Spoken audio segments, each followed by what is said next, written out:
सुरेंद्र जी पटावरी, सुरेंद्र जी पटावरी।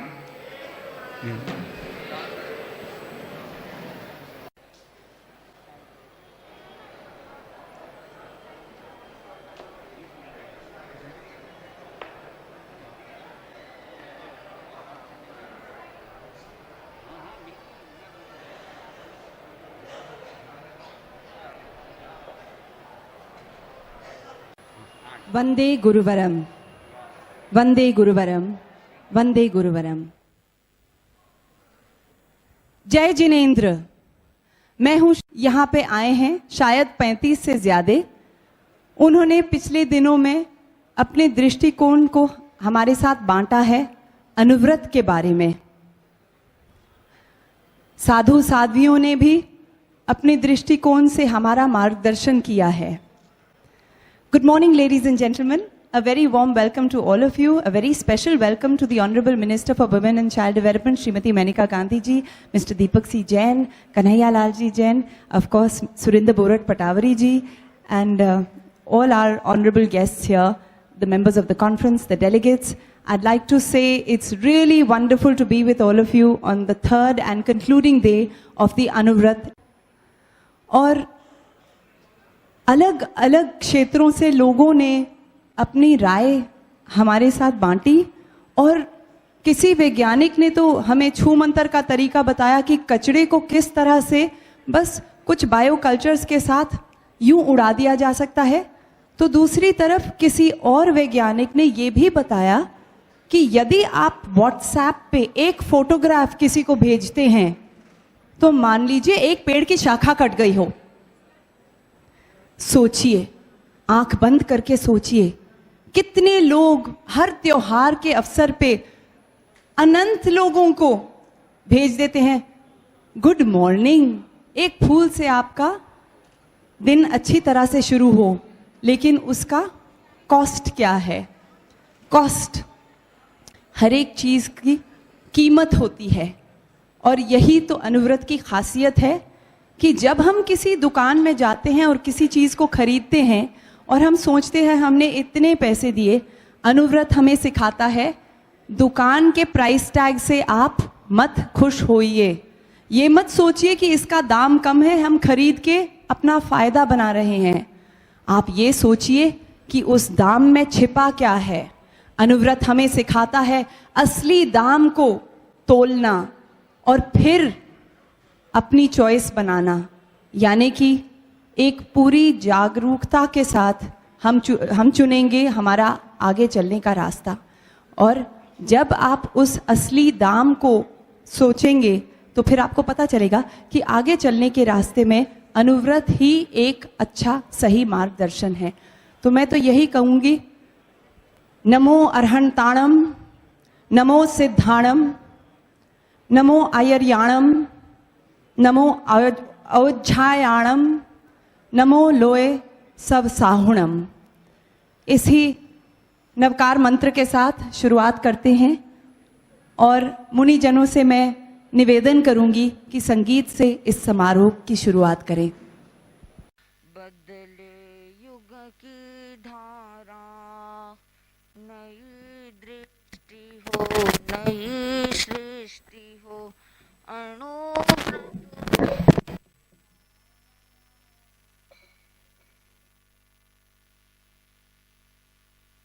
बदले युग की धारा, मानवीय मूल्यों की रक्षा अनुव्रत का आशय है।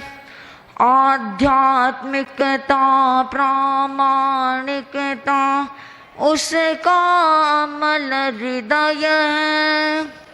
हिंसा के इस गहन तिमिर में हिंसा के इस गहन तिमिर में अनुव्रत एक उजारा, बदले युग की धारा, बदले युग की मूल्य परक शिक्षा के युग में संयम का अंकन हो। सत्य अहिंसा से आप्लावित जन जन का जीवन हो। भोगवाद के चक्रवात से भोगवाद के चक्रवात से सहज मिले छुटकारा, बदले युग की धारा।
Birth centenary great Guru Tulsi's brothers and sisters here from across 7 seas. We got Sri Mahashraman's inspiration. Let it be with us in our perspiration, good needs, and try to move away from greeds. We have young leadership with rare commitment. To each of you, Kamalji has sent his compliment. Anuvrat family welcomes you, ambassadors. We are all dedicated brothers and sisters. And sorry if we have given you any pain. Goodbye to welcome and see you again. Om Arham. Om Arham. Tarun ji, आपका बहुत बहुत धन्यवाद। हम लोग जब साधु साधियों के बारे में बात करते हैं तो अक्सर ये कहा जाता है कि उन्हें दीक्षा किस उम्र पे मिली थी, उन्होंने कब दीक्षा ली थी। मैं तो ये कहूँगी कि जब मैं मेनका जी की ओर देखती हूँ तो मुझे लगता है जन्म से ही इन्होंने निश्चय कर लिया था कि जानवरों का जो इनका ये प्रेम है ये अपने हृदय तक नहीं रखेंगी, ये बाहर जाके कहेंगी देखिए अपने हृदय में भी झांकिए, आप किस तरह से क्रूरटी कर सकते हैं, किस तरह से क्रूर बन सकते हैं बेचारे कोमल से जानवरों के प्रति। तो ये इन्होंने किसी कोमल रूप से नहीं कहा, इन्होंने कहा अगर आप नहीं मानेंगे तो मैं जोर से कहूंगी, नहीं मानेंगे तो मैं किताब लिखूंगी, नहीं मानेंगे तो मैं एनिमल वेलफेयर मिनिस्ट्री की स्थापना करूंगी। Ladies and gentleman, the Honorable Minister for Women and Child Development, Srimati Menka Gandhi, is an illustrious politician. But I don't think that is her introduction. She is a human being with a heart that beats for animals with every single beat. She is an author, along with 2 others, of the only real wildlife law book. And the book is not just heavy in terms of what it carries, but even in terms of the thickness of it. It's a book which is deeply thought out because it means a lot to her. She has set up various animal welfare organizations and not set them up and disassociated with them. She continues to be the force that drives them ahead, and she doesn't really care about who you are, where you come from. If you're doing the wrong thing, she is going to tell you. And I can tell you that somewhere along the way, that is important, because I shared with you that I do the I Am the Tiger project, and when I invited the Honorable Minister for it, she says, what is this singing and dancing around and saying that conservation is about this? How many trees have you planted? And essentially, that is the bottom line. 11वें अनुव्रत में कहा जाता है कि मैं पेड़ से प्रेम करूंगा. And that is what she does. So in a sense, she is a true Anuvrati because she is loving with such passion that she is sharing that passion and motivating people all over the world to share her point of view. So absolutely appreciate someone who says, you're doing something, how about doing some more? हमें कभी भी जिंदगी में ऐसे स्तर पे नहीं पहुंचना चाहिए कि हमें लगे हमने अपना योगदान कर लिया. प्रतिदिन प्रत्येक क्षण आपको कुछ ना कुछ करना पड़ेगा. और वही तो मुनिजन कहते हैं कि प्रज्ञा मेडिटेशन मतलब एक्शन. तो एक्शन की तरफ चलते हुए मैं मेनका जी से निवेदन करूंगी कि वो आए और हमारे साथ अपने दृष्टिकोण को बांटें. ओम अरहम.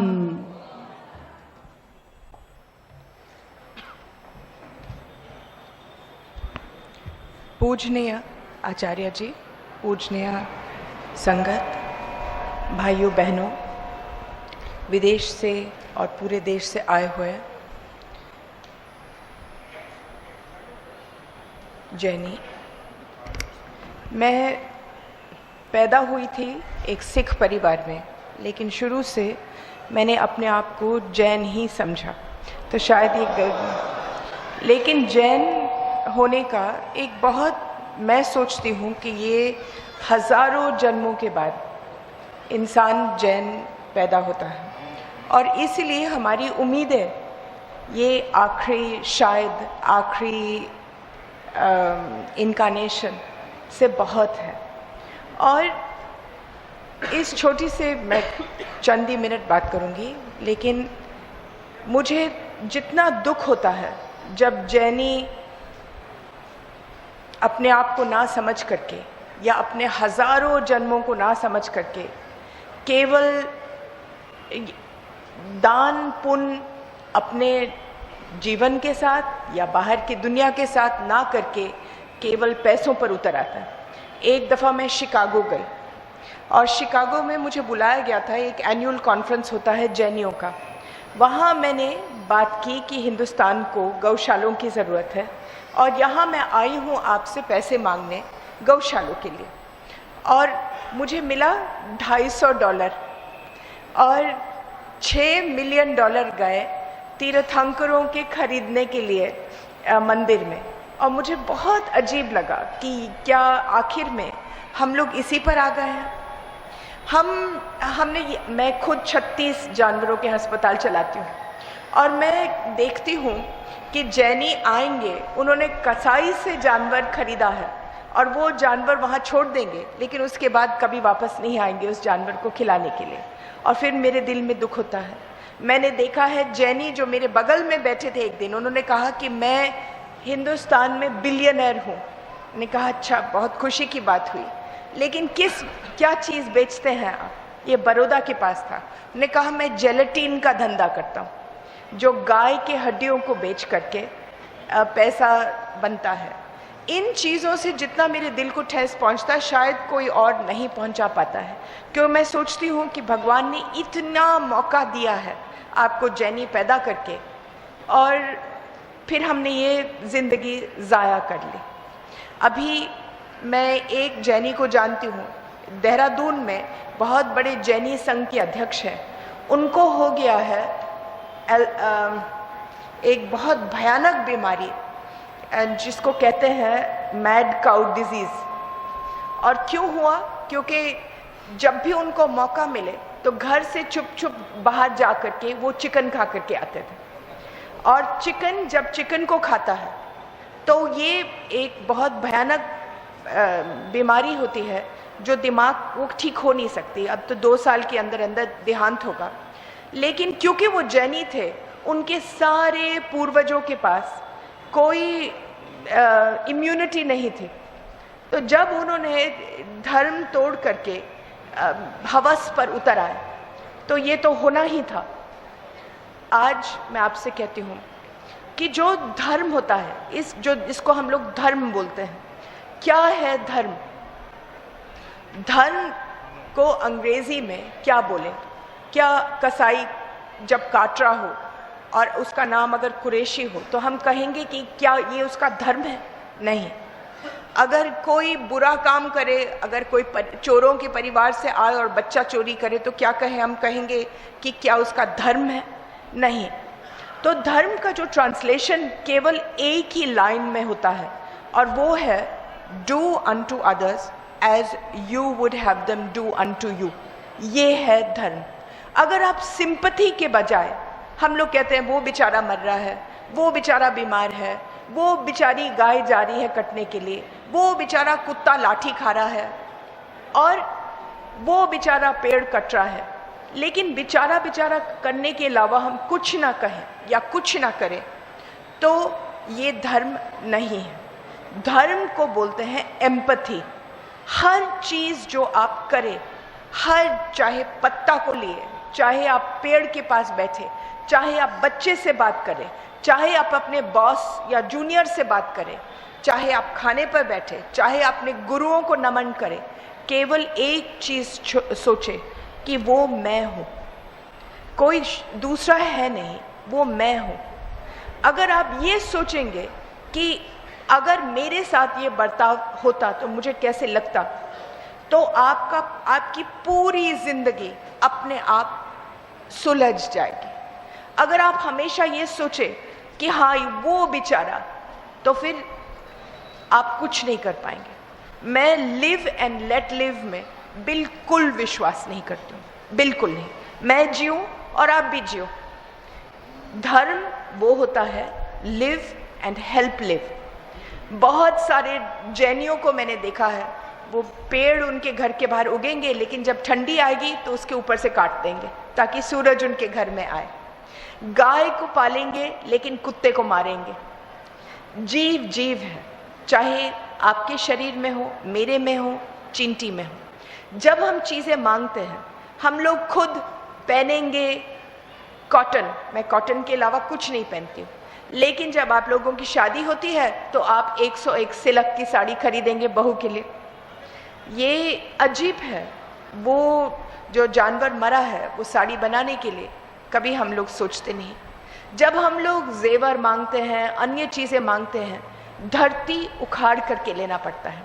जो मार्बल उगता है, मैं अभी जयपुर गई थी, हवाई जहाज़ से आप देखेंगे कि कम से कम और कुछ नहीं तो 10, 11, 12 अरावली के पहाड़ अब पहाड़ है ही नहीं। अब तो उनको काट काट करके धरती पर बिल्कुल ही ख़त्म कर दिया। 1 लाख साल लगे पहाड़ बनाने में और 1 साल लगा उस पहाड़ को उतारने में। क्यों? क्योंकि ये हम लोग मार्बल डालते हैं, हम लोग ग्रेनाइट डालते हैं और वो सारे पहाड़ को हमने बर्बाद किया। जब वो पहाड़ टूटता है तो उसके ऊपर सारे जीव मरते हैं। और उससे भी बढ़कर के जो छोटी छोटी नदियाँ निकलती थी, जिससे सुकून मिलता था आसपास के गांव वालों, वो नदियाँ ख़त्म होती हैं। तो क्या हमने सोचा है कि हम हमारे पैर के नीचे जो पत्थर होता है, वो पत्थर कहाँ से आया, किसने बनाया? हम सोचते ही नहीं। हम कहते हैं हम इन्वेस्टमेंट बैंकर हैं, तो हम कुछ और हम क्या बोलते हैं, मांस नहीं खाते हैं, हम कोई चीज़ बनाते नहीं जो हिंसक है, लेकिन हम इन्वेस्टमेंट बैंकर हैं। बहुत पहले, करीबन 25 साल पहले, बड़े बड़े मुख्य जैनियों ने इकट्ठा होकर के बंबई में कहा कि हम इन्वेस्टमेंट बैंकर उन्हीं कारखानों में इन्वेस्टमेंट करेंगे अपने क्लाइंट्स के लिए जो जानवरों पर हिंसा नहीं करते हैं। लेकिन आज तो हम भूल गए, हम इन्वेस्टमेंट करेंगे तो वेंकीज चिकन में भी हमारे क्लाइंट्स के लिए करेंगे, हम इन्वेस्टमेंट करेंगे तो बड़े कत्लखानों में भी करेंगे। हम अपने क्लाइंट्स के पैसे डालेंगे तो हम डालेंगे सिल्क के कारखानों में, कहीं भी डालेंगे, जूते लेदर के कारखानों में। ये धर्म नहीं है। जिस धर्म में आप पैदा हुए हैं वो हिंदुस्तान क्या, दुनिया के सबसे मुख्य, सबसे एक धर्म है जिससे ये दुनिया बच सकती। और अगर हम ही इस धर्म को ना समझें कि धर्म क्या होता है, अहिंसा क्या होता है, हमारी जीवन किस ताकत के साथ बनी है, तो हम कुछ भी करें, चाहे 10 पेड़ लगाएं, तब भी कोई फर्क नहीं पड़ता। मैं आचार्य जी की आज्ञा से आपको एक और चीज कहना चाहती हूँ। जैन बहुत ताकतवर जगहों में है पूरे देश में, सरकार में है, ब्यूरोक्रेट्स में है, पैसे वालों में है, मिलियनर्स में है, पूरे देश में ताकतवर जगहों में है। हमने कभी इस ताकत को इस्तेमाल नहीं किया है पॉलिसीज बदलने के लिए। क्यों नहीं? अगर हिंसक लोग आकर के मांस निर्यात को कर सकते हैं तो हम लोग अपनी ताकत क्यों नहीं इस्तेमाल कर सकते? मिसाल, एक छोटी सी चीज, 10 दफा, 1 नहीं 2 नहीं 10 दफा जैनियों को, मारवाड़ियों को बुला करके कलकत्ते में मैंने कहा कि आप पैसा देते हैं सरकार बनाने के लिए। हर पॉलिटिशियन आपके पास आता है बंगाल में ताकि आप उनको पैसा दे वोट के लिए, लड़ाई लड़ने के लिए।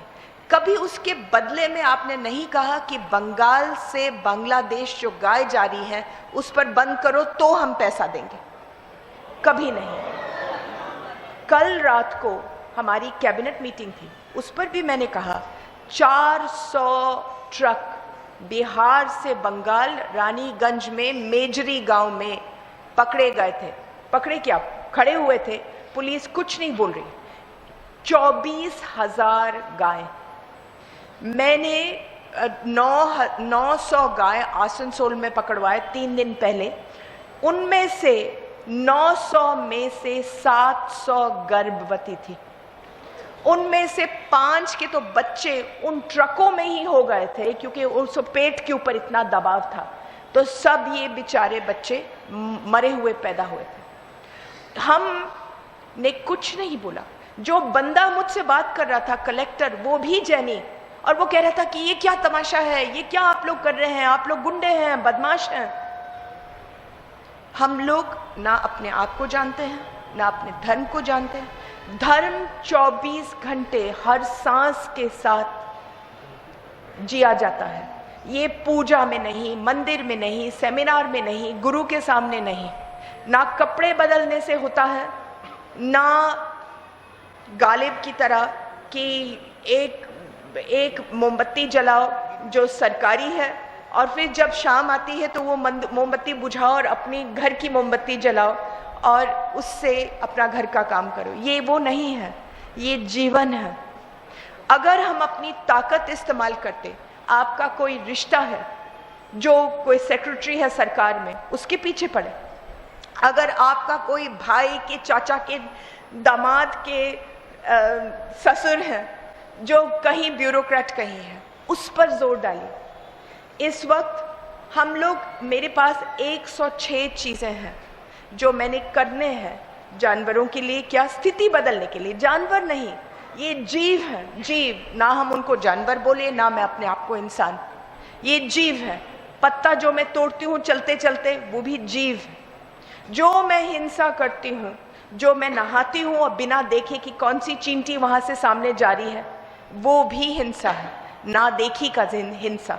देखो, समझो, बाहर के लोगों को, जो आपकी जान पहचान है, उस पर ताकत डालो। पेड़ तो लगाओ, पेड़ तो बहुत बहुत जरूरी चीज है, लेकिन फिर उस पेड़ की रक्षा करो। जब हम पैदा होते हैं, चाहे गरीब चाहे अमीर, इस देश में पहले ही पैदा होते ही हर साल हमारी वजह से 7 पेड़ कटते हैं। अगर आप 40 साल के हैं, आपकी वजह से 280 कितना 280 पेड़ कट चुके हैं। उसके बदले में आपने एक पेड़ लगा दिया या भाषण दे दिया पेड़ लगाने के लिए, इससे फायदा क्या है? जो आपने धरती से कर्जा लिया है, जो आपने चिड़ियों के घर तोड़े हैं, जो आपने चींटियों के घर ले लिए हैं, जो आपने उल्लू की खोली ले ली है, उसको तो वापस दे दो, उसको वापस दे दो। जब आप फल खाते हो उसका बीज ले लो, गमले में डालो और जाकर के एक जगह में डाल दो। ये जहां मैंने अपने घर में, मेरा घर अकेला घर है दिल्ली में जो पूरा जंगल है, हम उठते हैं तोतों की आवाज़ों से, हम सोते हैं तो और चिड़ियों की आवाज़ें से, और इतना सुकून है। और जब मैं आई थी तो एक भी पेड़ नहीं था उस घर में, वो दफ्तर था कम्युनिस्ट पार्टी का। उखाड़ करके हमने सबसे पहले एक कृष्ण का पेड़ लगाया। कहते हैं कि, और वो अकेला पेड़ है पूरे दिल्ली में, कहते हैं कि जब कृष्ण भगवान माखन चोरी करते थे तो मक्खन कटोरी पेड़ को इस्तेमाल करते थे, क्योंकि हर क्या बोलते हैं, लीफ एक कटोरी है। जो इस तरीके से आंख खोल करके अगर जीवो तो इसको जिंदगी कहते हैं। और जैन को एक ही चीज मैं कहती हूँ, अहिंसा बाद में, पहले आंख खोलो। ये दृढ़ता जो आती है वो सीखने से, आंख खोलने से, दिल खोलने से। दिल एक दरवाजा है, उसको खोलो और उस दरवाजे के अंदर सब जिंदगी को अंदर ले आओ, तब जाकर के अनुव्रत अपने आप हो जाएगा। ये जो नकली अनुव्रत कहते हैं कि अच्छा हम 10 दिन के लिए ये नहीं करेंगे और हम 5 दिन के लिए ये नहीं करेंगे, ये नहीं। अनुव्रत जो आचार्य तुलसी जी ने कहा, वो अपनी जिंदगी के हर दरवाजे खोल करके हर जीव के साथ धर्म करो, धर्म, क्योंकि वो आप है, आप वो हो, इसको कहते हैं धर्म। मैं धन्यवाद देती हूँ कि आपने मुझे मौका दिया है। इस वक्त आप ऐसे जादू की तरह, आपके मुनि मेरी जिंदगी में आए और मैं आपको ये जादू बताती हूँ। पिछले 1 साल से मैं कोशिश कर रही हूँ कि एक बहुत दुनिया की सबसे बड़ी बलि, जिसको बोलते हैं गदी माई, वो होने वाली है नवंबर 28 को नेपाल की तरफ, लेकिन हिंदुस्तान की सीमा पर। और उसमें से 4 लाख जानवर काटे जाते हैं एक दिन में। और जिस तरीके से काटे जाते हैं, हमारे पास फिल्म है, आप बेहोश होंगे।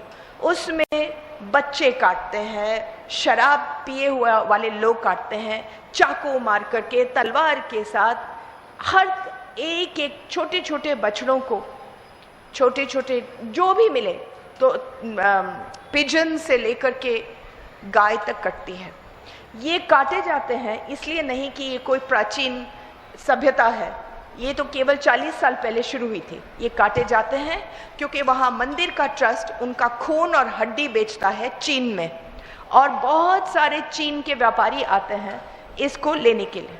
ये होता है एक दफ़ा 5 साल में, लेकिन जो जानवर कटते हैं जो इस औजी में, वो सब हिंदुस्तान से जाते हैं। और नेपाल में इसको हिंदू फेस्टिवल बोला जाता है, हिंदुस्तानी फेस्टिवल, इंडियन फेस्टिवल। और बिहार की तरफ से वो चले जाते हैं।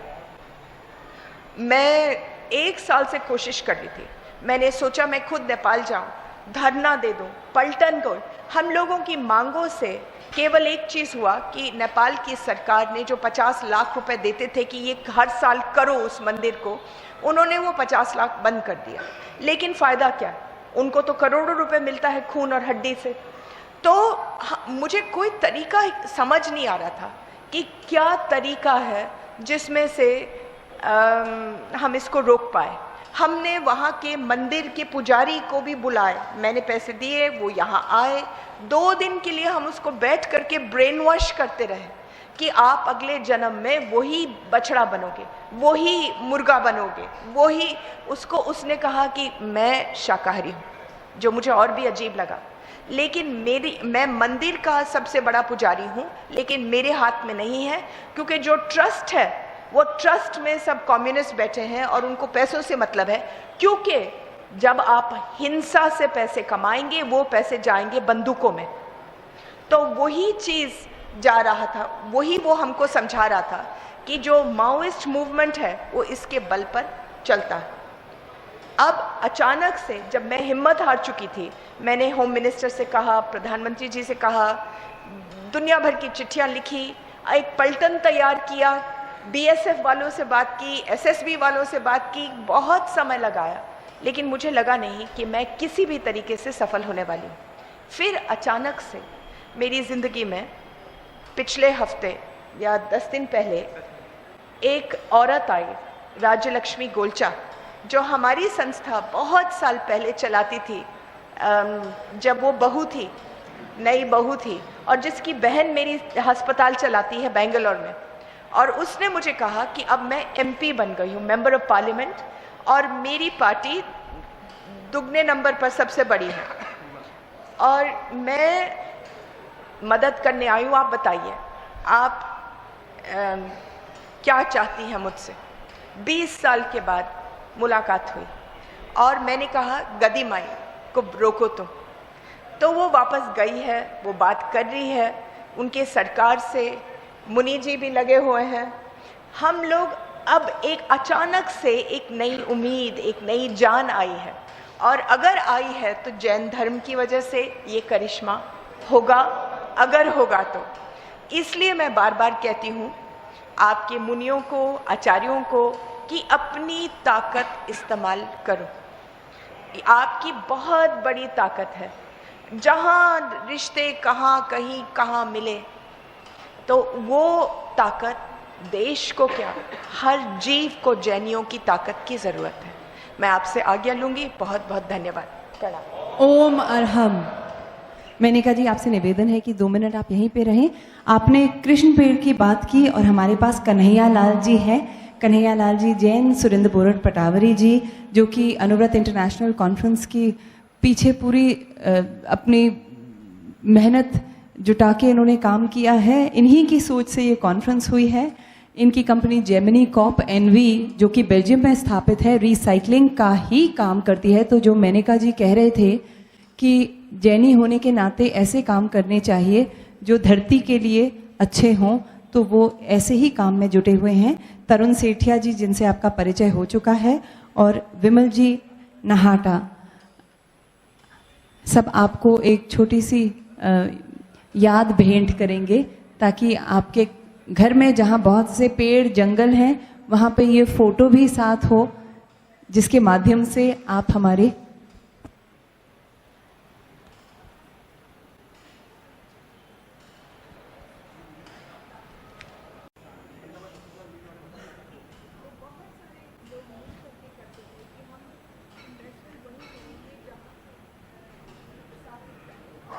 Momento. There are some books that we wanted to share, some literature with Meneka ji. I'd like to invite Ashok Parekh, Joint Secretary Anuvrat Mahasabha, Rakesh Nahata, and Shanti Lalji Patavari to please present this literature.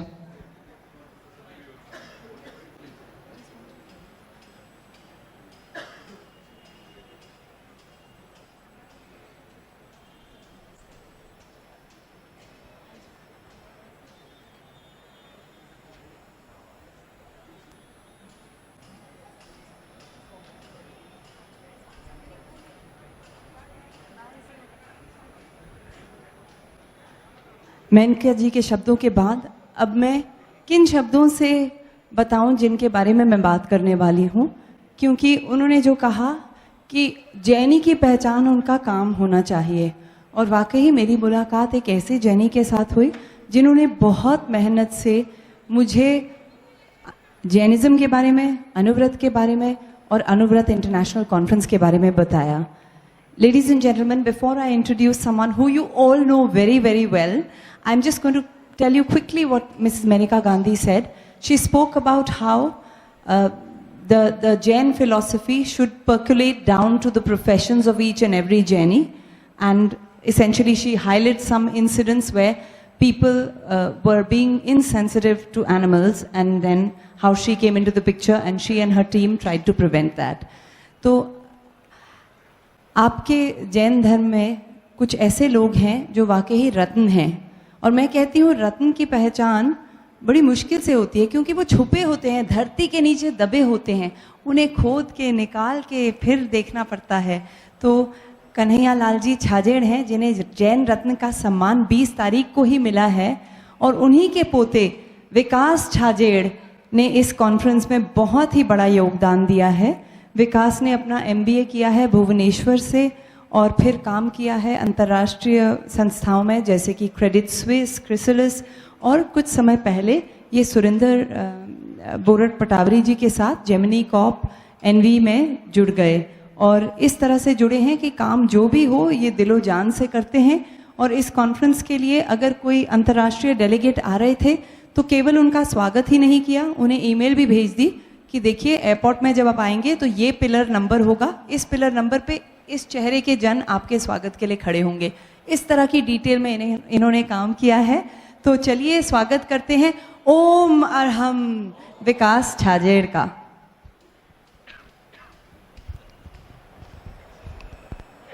परम श्रद्धेय आचार्य प्रवर एवं उपस्थित चारित्र आत्माओं को के श्री चरणों में सवनीय सभक्ति वंदना।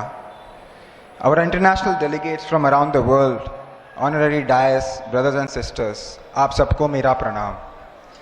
मुझे अत्यंत प्रसन्नता है आप और हम सब एक सफल, सार्थक और निष्पत्ति मूलक कॉन्फ्रेंस के सहभागी बने हैं।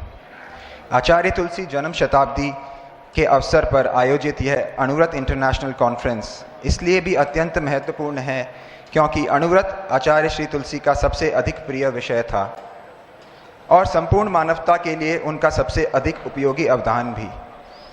अणुव्रत की मशाल लेकर ही अपने देश में एक छोर से दूसरे छोर तक, घर घर और गली गली में अहिंसा, नैतिकता, प्रामाणिकता और जीवन को सुखी बनाने की सोच की अलग जगाई। उनके शताब्दी वर्ष में यह कॉन्फ्रेंस उस महान व्यक्ति के प्रति सच्ची और सर्वाधिक महत्वपूर्ण श्रद्धा अभिव्यक्ति है। The small woes of Anuvrats are so great in its impact that makes Anuvrat movement itself so purposeful for each one of us. The real outcome of knowledge is the best served with its practice. I urge all the participants and to not only put the vows into conduct themselves, but keep spreading the essence of Anuvrat in geometrical progression as a mission so that the world becomes a better place to live. This was the vision of its author Acharya Tulsi, whose birth centenary celebration we are celebrating now. Acharya Mahashramanji has directed in his opening remarks about the action-oriented resolution of concept of Anuvrat. We have been deliberating about it in a congregation of scholars from around the world for the last 2 days. I am particularly glad that a quantifiable pledge will emerge at the conclusion of this conference today. For my own, I resolved that to adhere the pledge with full determination. The success of this get-together will lead to more such conferences world over in time to come, where we can deliberate the positive effects so that the movement takes the true character of being international, leading to world peace. I am honored to have been accommodated to express my views at this platform. Om Arham.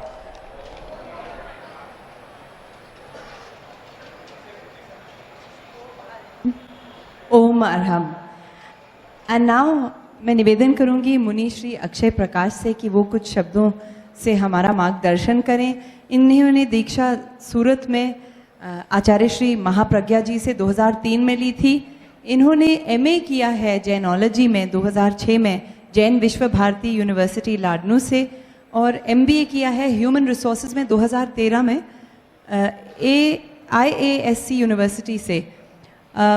इनके बारे में मैं क्या कहूँ, पिछले 2 दिनों में काफ़ी इनके साथ समय बिता पाए हैं, देख पाए हैं कि किस तरह से ये लोगों को इतनी अच्छी तरह से समझाते हैं, बताते हैं। इस कॉन्फ्रेंस में जो उनका योगदान रहा है बहुत ही ज़्यादा रहा है, क्योंकि आसान नहीं है बाहर के लोगों को अपने तौर तरीक़ों के साथ घुल मिला के अच्छी तरह से लाना। उन्हें भी खुशी होए कि कुछ नया सीखा और यहाँ के तौर तरीके भी बने रहे। तो आचार्य जी, आपके समक्ष में यहाँ बैठ के बहुत खुशी हो रही है। मैं मुनि श्री अक्षय प्रकाश जी से कहूँगी कि इस समय पे वो आके कुछ शब्द कहें। Most Reverend Acharya Pravar, Reverend Mantri Muni Pravar, monks, nuns, ladies and gentlemen. First of all, we try to understand what is the importance of Anuvrat. By example, I want to explain. In 1950, during a conversation with Acharya Tulsi about Anuvrat movement, the first president of India, Dr. Rajendra Prasad, asked whether Acharya Tulsi had met Jawaharlal Nehru, the first Prime Minister of India. Then Acharya Tulsi responded that no such introduction had been made. Then Dr. Prasad wrote a letter to Prime Minister. The letter is, Dear Prime Minister, Acharya Tulsi is in Delhi. It will be beneficial and in favor of our country for you to meet him. Kindly consider this matter. In reply to this letter, the Prime Minister wrote, Dear President, I will be delighted to meet Acharya Tulsi, but I am presently occupied. I will be blessed and honored if Acharya ji can visit me at Prime Minister House.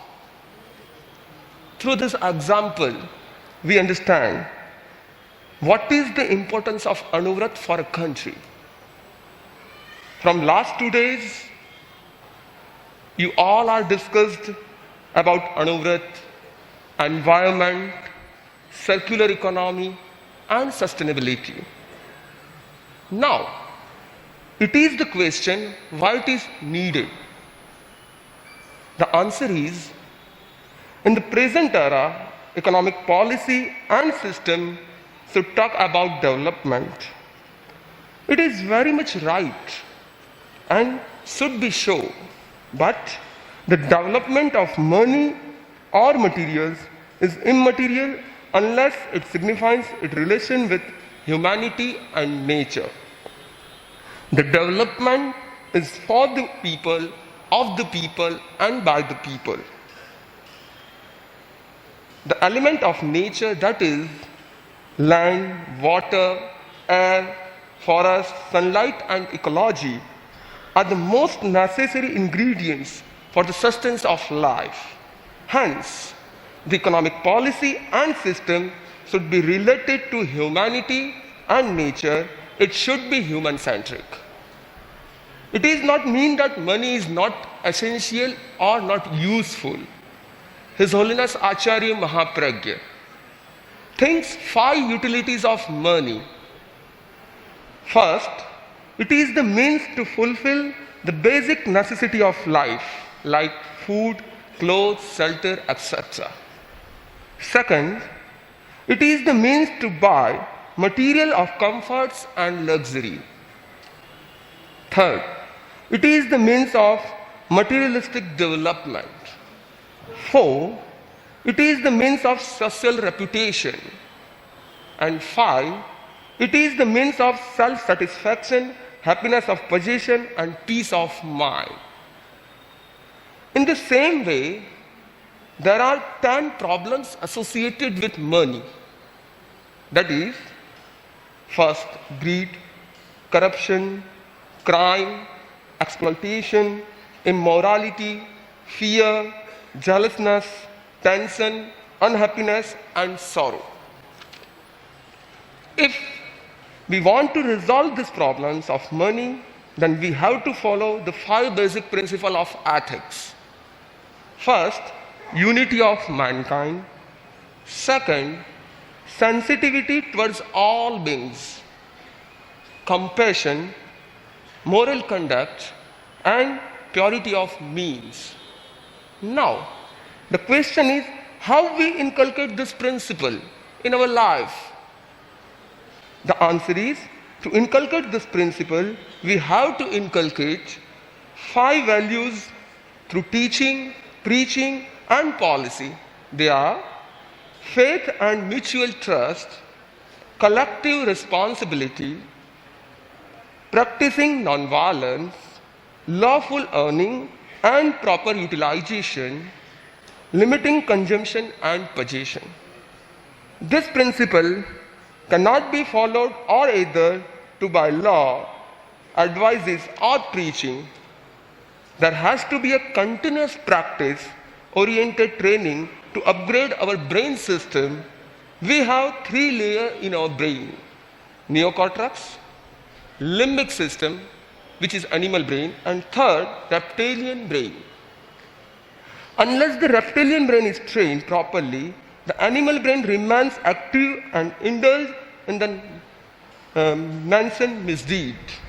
To change our thinking, feelings, and change our belief system, we have to know the working of our conscious mind, subconscious mind, and superconscious mind.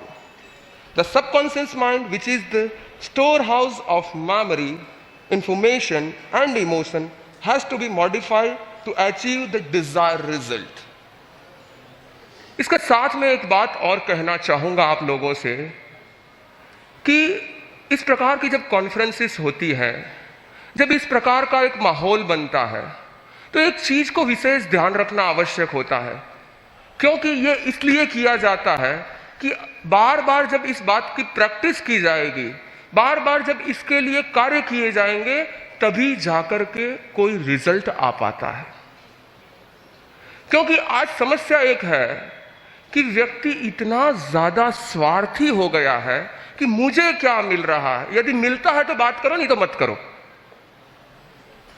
इसका एक छोटा सा example देना चाहूंगा। एक सेठ बहुत अच्छी जगह पर नौकरी करता था, सेठ था लेकिन नौकरी करता है। हुआ ऐसा कि अचानक कोई मंदी का पीरियड आया और उसकी नौकरी सेठ ने छोड़ कह दिया, अब तुम नौकरी पर नहीं आओगे। उसको मन में आया, अब क्या करूंगा, कैसे मेरा जीवन यापन करूंगा। तो वो घर पे आया, परेशान तो था ही।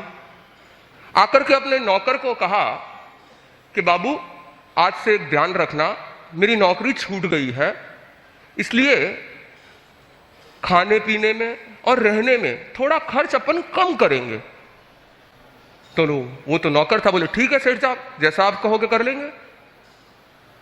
थोड़ा समय हुआ और सेठ जी की खाने की थाली लगी, तो उसमें वो रूखा फलका और बिना घी तेल का सब्जी ला करके रख दिया।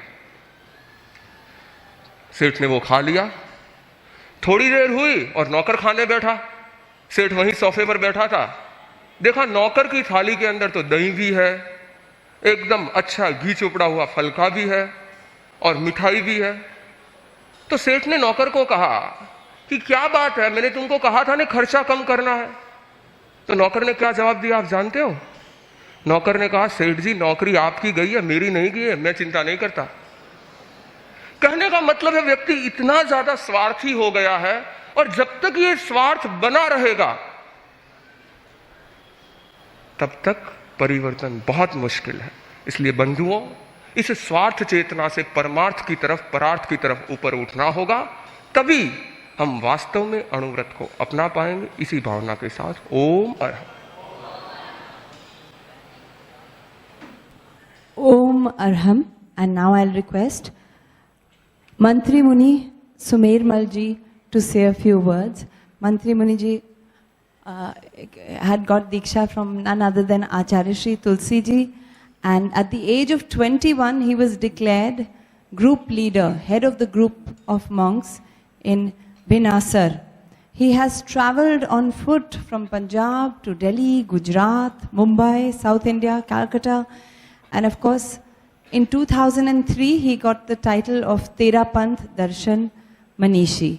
So, he has intense knowledge of Sanskrit and Prakrit.